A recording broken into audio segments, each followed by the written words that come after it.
In today's video, I'm going to show you how to see codec information of a video in VLC Media Player quickly and easily.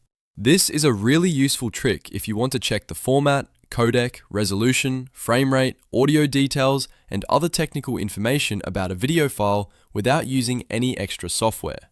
Whether you're troubleshooting playback issues, comparing file quality, or just trying to understand what's inside a video, VLC makes it simple. And if you find this tutorial helpful, make sure to hit that like button and subscribe for more easy software guides just like this.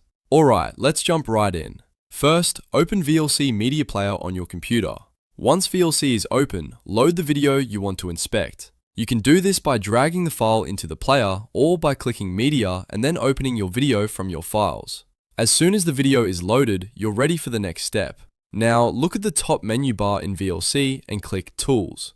This menu contains several advanced options that help you get more information about your media file. From the drop-down menu, click Codec Information. A small window will appear showing detailed technical information about the video.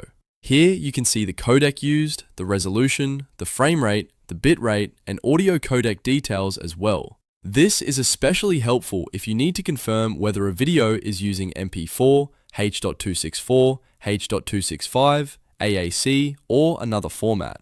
You can also use this information for editing, uploading, or troubleshooting playback problems across different devices. If you want even more detail, the codec information window may include tabs or sections for metadata and stream information, depending on the file type.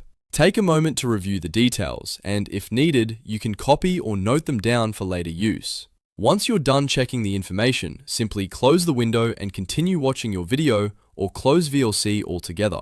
And that's how you see codec information of a video in VLC Media Player in just a few clicks. If this video helped you out, don't forget to hit like, subscribe, and turn on notifications so you never miss the next quick tutorial. Thanks for watching, and I'll see you in the next one.